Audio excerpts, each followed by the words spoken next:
नमस्कार। इस वक्त हम मौजूद हैं पूर्वी उत्तर प्रदेश की मऊ जनपद की घोसी लोकसभा में के अंतर्गत पड़ने वाले चिरैयाकोट नगर पंचायत में, और हमारे साथ चिरैयाकोट नगर पंचायत के नगर अध्यक्ष राम प्रताप यादव जी मौजूद हैं।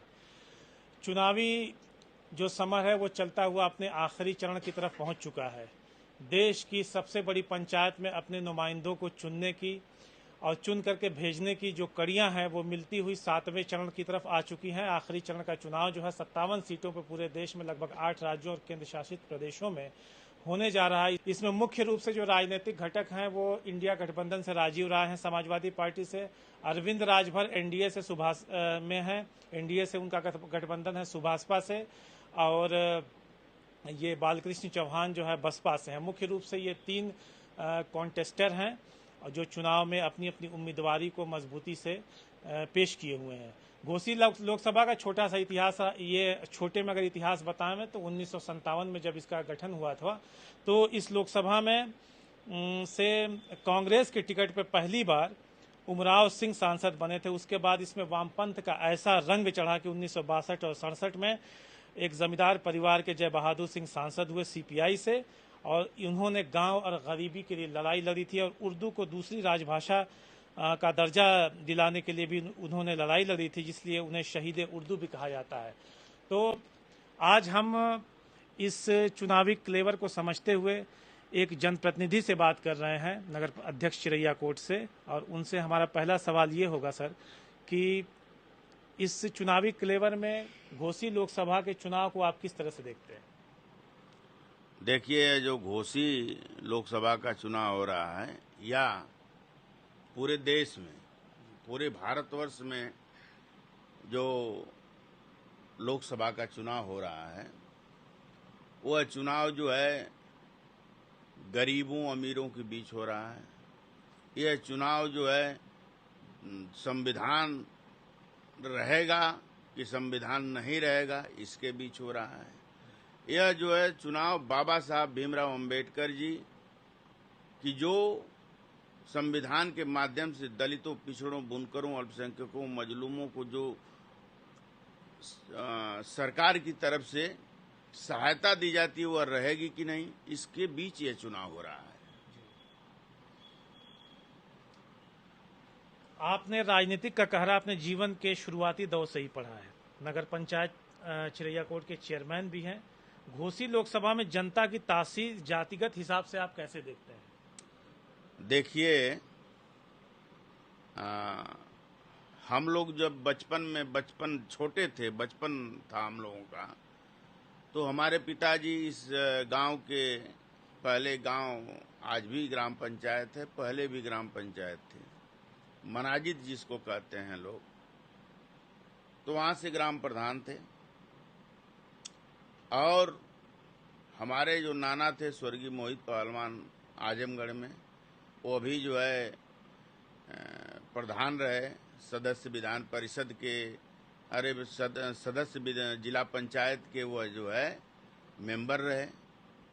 वह जो है स्वर्गीय चंजीत यादव जी, स्वर्गीय राम नरेश यादव जी को के साथ रहते थे, उनके चुनाव में कैंपेनिंग करते थे। उनको यह समझ लीजिए कि उस जमाने में चंजीत यादव जी का स्वर्गीय मोहित पहलवान दाहिना अंग माना जाता था। तो जो यह राजनीति की बात है, हमको आप कह रहे हैं, तो यह तो हमारे ब्लड में है राजनीति। हमारे जो हमारा घर है उस पक्ष से भी हम राजनीति से जुड़े थे, हमारे पूर्वज, और हमारे ननिहाल पक्ष से भी हमारे पूर्वज राजनीति से जुड़े थे। इसमें जातिगत समीकरण को कैसे आप देखते हैं? क्योंकि ये ज्यादा प्रभावी मुद्दे रहे हैं, जातिगत समीकरण हमेशा प्रभावी रहा है इस कॉन्स्टिट्यूएंसी में। कॉन्स्टिट्यूएंसी में प्रभावी रहा है, जातीय मुद्दा हमेशा प्रभावी रहा है। चाहे वह स्वर्गीय कल्पनाथ राय जी चुनाव लड़ रहे थे, तब भी यहाँ एक जमाना था बहुजन समाज पार्टी से मुख्तार अंसारी जी चुनाव लड़ रहे थे, तो 4000 से स्वर्गीय कल्पनाथ राय जी चुनाव जीते थे। तो ये कहीं न कहीं जाति समीकरण ही प्रभावित कर रहा था चुनाव को। और उस जो इसके पहले चुनाव हुआ है और आज के चुनाव में बहुत अंतर है। आज जो चुनाव है, आज चुनाव जो है बेरोजगारी के खिलाफ हो रहा है। आज चुनाव जो है संविधान बचाने के खिलाफ हो रहा है। आज चुनाव जो भूखमरी पूरे भारतवर्ष में फैली है उसके खिलाफ हो रहा है। जो मोदी जी, जोगी जी जो 2 करोड़ रोजगार देने की बात कह रहे थे उसके खिलाफ, रोजगार नहीं दे पाए उसके खिलाफ चुनाव हो रहा है। इस तरह से तमाम जो मोदी जी 2014 में, 2019 में उन्होंने झूठे वादे किए थे जनता से, जनता समझ चुकी है। इस बार जो है जनता अपना निर्णय सुनाएगी 4 जून को। इस बार तो समाजवादी पार्टी के जो प्रत्याशी राजू राय जी हैं वो तो समझ लीजिए बहुत पीछे खड़े हैं, बहुत पीछे खड़े हैं। जनता आगे खड़ा होकर उनका चुनाव लड़ रही है और यह आने वाले 4 तारीख को परिणाम आप देख लीजिएगा, सारे जाति समीकरण ध्वस्त हो जाएंगे। मतलब सिर्फ संविधान और बेरोजगारी और गरीबी इसी मुद्दे पर चुनाव होंगे। एकदम यही जो मुद्दा ही है। जो प्रधानमंत्री कह रहे हैं कि बार बार कि ये अगर ये इंडिया गठबंधन की सरकार बनती है तो आपके हक को, आपके संपत्ति को छीन करके मुसलमानों को दे दिया जाएगा, तो हिंदू मुसलमान करने का प्रयास हो रहा है, तो ये नहीं काम चलेगा। देखिए, भारतीय जनता पार्टी और आरएसएस जब हिंदुस्तान गुलाम था तो ये आरएसएस के लोग और भारतीय जनता पार्टी के लोग, यह लोग जो है अंग्रेजों की गुलामी करते थे, अंग्रेजों की जो है टहल करते थे। और कांग्रेस के लोग और समाजवादी लोग, यह लोग सभी लोग मिलके जो है देश आजाद कराने की लड़ाई लड़ रहे थे। तो यह तो जो मोदी जी कह रहे हैं कि ऐसे हो जाएगा, वैसे हो जाएगा, मुसलमानों को जमीन दे दिया जाएगा, मुसलमानों का जो है आपका हक मुसलमानों को दे दिया जाएगा, तो हम तो आपसे बताते हैं कि मुगल भी यहाँ राज किया है, या अंग्रेज भी राज किया है। यहाँ जो है जो आज विपक्ष में समाजवादी और कांग्रेस विपक्ष में है, वो भी जो है आप समझ लीजिए कि 60 साल जो है 60 साल वो भी देश में राज किया है। तो वो तो नहीं हुआ कि कभी हिंदुत्व तो खतरे में रहा और मुसलमानों को सारी जिसकी जर जमीन और सारी व्यवस्थाएं मुसलमानों को सौंप दिया।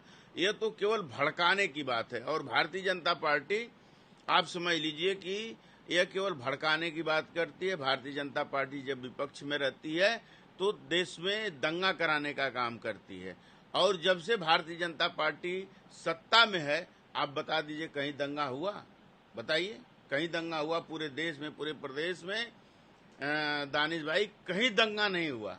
केवल आज मान लीजिए, देख लीजिएगा 4 तारीख को परिणाम आएगा इंडिया गठबंधन के पक्ष में, और जब यह विपक्ष में जाएंगे तो यह जो है मतलब यह जो दंगा कराने का काम करेंगे।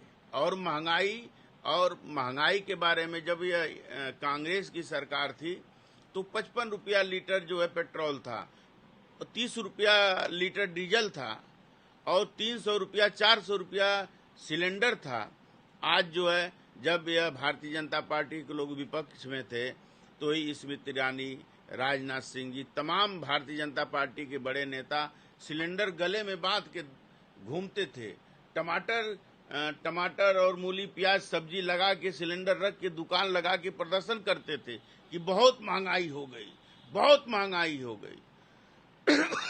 आज जो है 1100 रुपया सिलेंडर मिल रहा है, 100 रुपया पेट्रोल मिल रहा है, 90 रुपया डीजल मिल रहा है, तभी भारतीय जनता पार्टी के लोगों के कान में जू नहीं रेंग रहा है।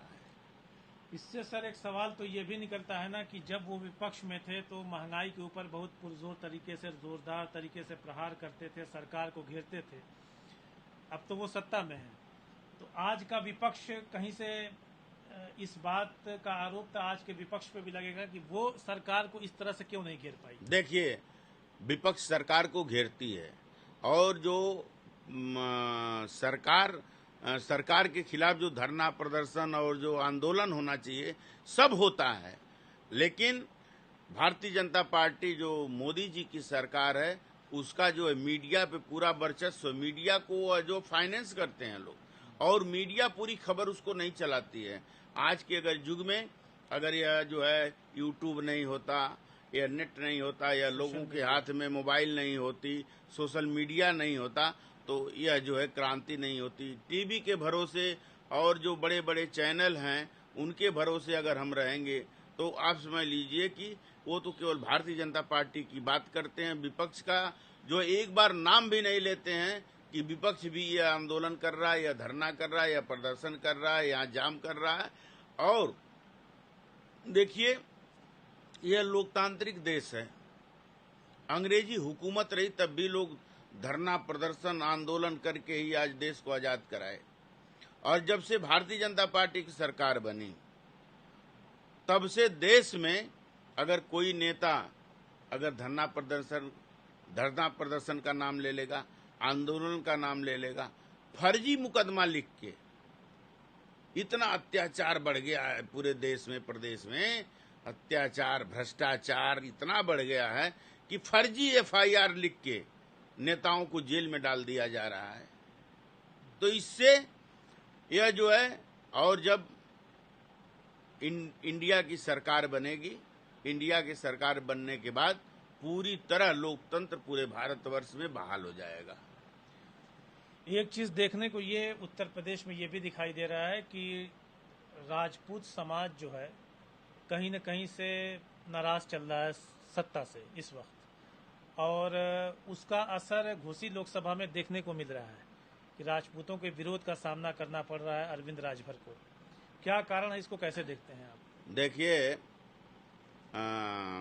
अनुप्रिया पटेल जी और यहाँ के ओम प्रकाश राजभर जी और तमाम भारतीय जनता पार्टी के घटक दल, भारतीय जनता पार्टी के जो और नेता हैं, वह जो है क्षत्रिय समाज पे कमेंट किए और वह कमेंट सार्वजनिक हुआ।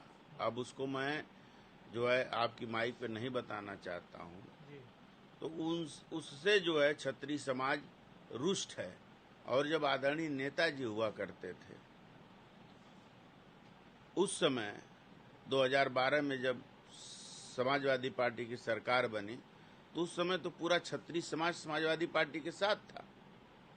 और अब जो है क्षत्रिय समाज इस बार भी जो है पूरी तरह जो है समाजवादी पार्टी के साथ है। और राजीव राय जी को समाजवादी पार्टी की जो प्रत्याशी हैं, साइकिल निशान पे जो चुनाव लड़ रहे हैं, उनके पक्ष में पूरी तरह जो है 1 जून को मतदान करने जा रहा है। और 1 जून को जो है राजीव राय जी के पक्ष में मतदान करेगा। इसको जो है आप 1 जून को शाम तक पूरी तरह जो है आप पता कर लीजिएगा। क्षत्रिय समाज और दलित समाज, बैकवर्ड समाज, अल्पसंख्यक समाज, यह सारे समाज यह जो है राजीव राय जी के पक्ष में मतदान करने जा रहे हैं। क्षत्रिय समाज हो चाहे जो भी हमारे देश में जितने समाज हैं, उसमें आप समझ लीजिए सब जो है महंगाई से जो त्रस्त हैं, बेरोजगारी से त्रस्त हैं, सभी लोग त्रस्त हैं। उसमें यह नहीं कि आप दलित हैं तो आपको जो है 100 रुपया लीटर तेल मिलेगा, आप जो है क्षत्रिय हैं तो आपको जो है 40 रुपया लीटर तेल मिलेगा। महंगाई से तो सभी लोग त्रस्त हैं। और उसका जवाब 1 जून को घोसी पार्लियामेंट में आपको देखने को मिलेगा। अच्छा, ये घोसी सीट पे अगर थोड़ी सी जातिगत आधार पे जातियों का बंटवारा देखा जाए तो लगभग 4 लाख दलित समाज से लोग हैं, 2.5 से 3 लाख मुस्लिम समाज है, 1.5 लाख से अधिक राजभर हैं, वह इतने ही यादव हैं, 1.5 लाख से अधिक चौहान हैं। वहीं राजपूत, वैश्य, ब्राह्मण की सम्मिलित आबादी भी लगभग 2 लाख है। और भूमिहार समाज का जो इसमें नंबरिंग है, जो संख्या है, वो लगभग 60 से 70 हजार है। लेकिन फिर भी लगभग 12 बार सांसद जो है भूमिहार समाज से ही बने हैं घोसी लोकसभा में, और यहाँ से वो यहाँ के लोगों की नुमाइंदगी उन्होंने देश की सबसे बड़ी पंचायत में किया है। इसकी क्या वजह हो सकती है? देखिए, 1990 के बाद हमारे देश में जाति व्यवस्था बहुत तेजी से फैली। उसके पहले तो नेता को लोग चुनते थे, जाति को नहीं चुनते थे, चाहे वो झारखंडे राय जी रहे हों, जिसके अंदर काबिलियत। हाँ, चाहे वो अभी आप नाम लिए हैं वो सांसद जी का जो है जो जमींदार परिवार से अभी आप नाम लिए हैं, राज बहादुर सिंह जी, वो जमींदार थे। हम बता दें उनके बारे में कि उस जमाने में जब जमींदार लोग हुआ करते थे तो आप भी जानते हैं कि जमींदार लोगों का कितना जो है उनके अपने क्षेत्र में आतंक रहता था। राज बहादुर जी जमींदार परिवार से थे, इसके बाद भी उन्होंने उनके खेत में जो है मजदूर खेत की कटाई कर रहे थे लोग, और पूरा कटवा के उनके पिताजी उनको खेत देखने के लिए भेजे और वह पूरा खेत कटवा के मजदूरों को दे दिए, कह दिए अब लेके जाओ तुम लोग। उनके पिताजी उनके ऊपर जो है पूरा अलग पूरा गरम। वह कहे कि उनका हक है। राज बहादुर जी कहे जमींदार परिवार से थे, जमींदार के बेटे थे, इसके बाद भी उन्होंने दलितों, गरीबों, पिछड़ों, मजदूरों के जो है दर्द को समझा। उस प्रेरणा से वह जो है नेता हुए और जो है सबके मसीहा हुए। मतलब आपका ये कहना है कि जो गरीबों की लड़ाई लड़ता था उस जमाने में, वो जिस समाज से भी रहा हो, हाँ, जनता उनको चुनती थी, जातिगत आधार पे जनता वोट नहीं करती थी। ये आज भी जो है राजू राय जी को कौन वर्ग है जो घोसी पार्लियामेंट में निवास करता है, कौन वर्ग है जो उनको मतदान नहीं कर रहा है? सारी जातीय और दलीय सीमाएं टूट गई हैं। सारे लोग राजू राय जी को साइकिल निशान पे मतदान करने के लिए 1 जून को तैयार हैं, और आने वाली 1 तारीख को आप देख लीजिएगा सारे लोग झूम के जो है साइकिल निशान पे मतदान करेंगे राजू राय जी को। चेयरमैन साहब का कहना है कि एक बार फिर से घोसी लोकसभा में जातिगत समीकरण सारे टूट चुके हैं। नेता और एक भरोसेमंद आदमी, और सबसे बड़ा यह है कि जो संविधान बचाने की लड़ाई का नारा इंडिया गठबंधन ने दिया है, वो लोगों के आम जनमानस में ये पूरी तरह से घर कर चुका है। इसलिए सारे जाति के लोग अधिकतम संख्या में राजीव राय को घोसी लोकसभा से वोट कर रहे हैं। खैर, आगामी 1 तारीख को ये चुनाव होने के बाद 4 जून को ये पता चल जाएगा किसके पाले में क्या गया। एक सर आखिरी सवाल, आप इस क्षेत्र में समाजवादी पार्टी के एक मजबूत झंडा बरदार, एक मजबूत हस्ताक्षर के रूप में शुरू से जाने जाते हैं। एक आरोप और लगता है सपा के शीर्ष नेतृत्व पर, इस बार जो टिकट का बंटवारा हुआ उसमें 5 यादव को टिकट दिया गया, जिसमें सारे के सारे जो है शीर्ष नेतृत्व जो है आपका उन्हीं के परिवार से है। तो लोग कहते हैं कि क्या और यादव नहीं थे प्रदेश में? नहीं, देखिए ये आरोप लगाना गलत है कि शीर्ष नेतृत्व से जुड़े लोग हैं, चाहे उनके परिवार के लोग हैं। सारे लोग 5 लोग नेता हैं, और 5 लोग जो है 5 पार्लियामेंट से अलग अलग, कोई अगर पूर्वांचल से लड़ रहा है तो कोई बुंदेलखंड से लड़ रहा है, तो कोई अवध से लड़ रहा है, तो कोई जो है कहीं से लड़ रहा है। और उनको अगर जनता अगर उसका विरोध करती, चाहे वो आदरणीय अखिलेश जी हों, चाहे डिम्पल जी हों, चाहे आदित्य जी हों, चाहे धर्मेंद्र जी हों, यह लोग, जनता तो इन लोगों पे मोहर लगा चुकी है ना। ये तो नए तो है नहीं। जनता तो इनको एक बार नहीं कई बार चुन के जो है मेंबर ऑफ पार्लियामेंट और तमाम सरकारी संस्थाओं में इनको जो है नेतृत्व करने के लिए भेजा है। तो कहीं तो ऐसी बात नहीं, जैसे विरोधी जो है वह बरगलाने के लिए इस तरह की जो है वो हताश हो गया है कि जिस तरह से समाजवादी पार्टी के राष्ट्रीय अध्यक्ष आदरणीय अखिलेश यादव जी समीकरण बैठा के टिकट बंटवारा किए हैं, जैसे मौर्य जाति कोयरी, जिसको कोयरी कहते हैं, जिसको मौर्य समाज कहते हैं, 6 मौर्य लोगों को जो है उन्होंने टिकट देने का काम किया है, और पाल को दिया है, और जो है सैनी को दिया है। तमाम इस तरह की जो जातियां हैं, जो